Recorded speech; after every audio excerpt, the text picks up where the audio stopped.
नमस्कार मित्रों, आज हम चर्चा करते हैं छायावाद में के प्रवर्तक जयशंकर प्रसाद की रचनाओं के क्रम के बारे में। जयशंकर प्रसाद को छायावाद का कालिदास भी कहा जाता है। इनकी रचनाओं से हमें बहुत ही प्रेरणा मिलती है और इनकी एक महत्वपूर्ण पंक्ति है जो इनकी रचना प्रेम पथिक से ली गई है। उससे मैं इस इस रचनाओं के क्रम की शुरुआत करने से पहले बोलना चाहूँगा। पंक्ति है, इस पथ का उद्देश्य नहीं है श्रांत भवन में टिक रहना, किंतु पहुँचना उस मंजिल तक जिसके आगे राह नहीं। तो ये पंक्तियाँ हर विद्यार्थी को अभिप्रेरित करती रहती है।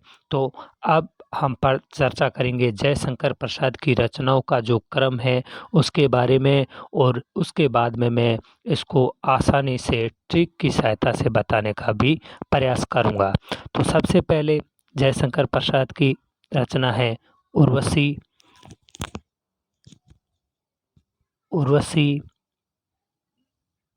वन मिलन, प्रेम राज्य, प्रेम पथिक, अयोध्या का उद्धार, शोकोच्छ्वास, वब्र वाहन,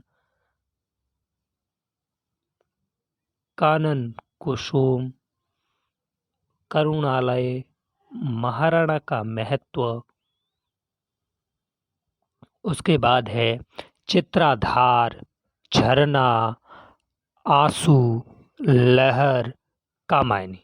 तो ये रचनाएं इनकी क्रम से हैं। अब इनकी प्रकाशन वर्ष है उनके बारे में याद करने का प्रयास करते हैं। तो 3 रचनाएं उर्वशी, वन मिलन और प्रेम राज्य, ये तीनों 9 में थी। 1909 से शुरुआत हुई।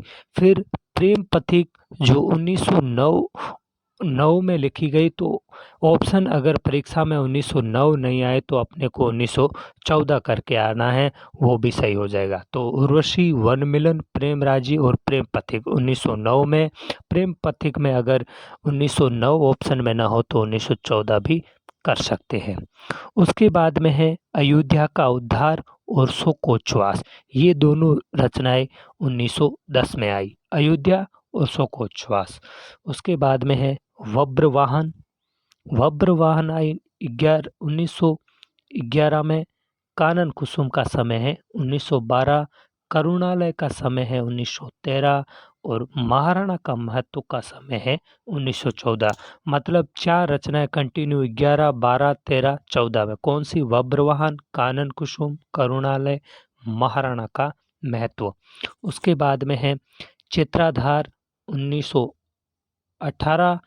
चित्राधार और झरना दोनों ही रचनाएं 1918 में लिखी गई थी। और उसके बाद में है आंसू। आंसू आए थे 1925 में। लहर आई थी 1933 में। और सबसे अंतिम इनकी महत्वपूर्ण रचना है कामायनी 1935। तो अब इन रचनाओं का क्रम भी याद कर दिया और इनका प्रकाशन वर्ष भी याद किया। अब मैं एक ट्रिक की सहायता से आसानी से इनको समझाने का प्रयास करता हूँ, तो ध्यान देना। ट्रिक है, पहले मैं ट्रिक को बोल देता हूँ एक साथ जिससे कि समझने में आसानी होगी। ट्रिक है उर्वशी। उर्वशी, उर्वशी वन में मिलने राज्य के पथिक के पास गई। उर्वशी वन में मिलने राज्य के पथिक के पास गई। फिर दोनों कहाँ गए? दोनों अयोध्या गए। अयोध्या जाकर शोक मनाया। शोक मनाया, वाहन शोक मनाया। फिर वाहन पर चढ़कर कुसुम और करुणा के पास गए। फिर महाराणा का चित्र देखा जिससे झरना आंसुओं का बहा जब लहर काम की आई। तो क्या है ट्रिक? उर्वशी वन में मिलने राज्य के पथिक के पास गई। दोनों अयोध्या गए। फिर शोक मनाया। शोक मनाने के बाद वाहन पर चढ़कर कुसुम और करुणा के पास गए। फिर महाराणा का चित्र देखा जिससे झरना आंसुओं का बहा जब लहर काम की आई। तो अब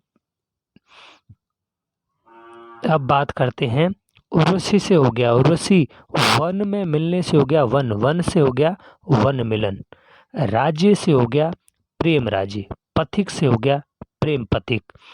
फिर क्या, फिर अपन ने पढ़ा था कि दोनों कहाँ गए थे, अयोध्या गए थे।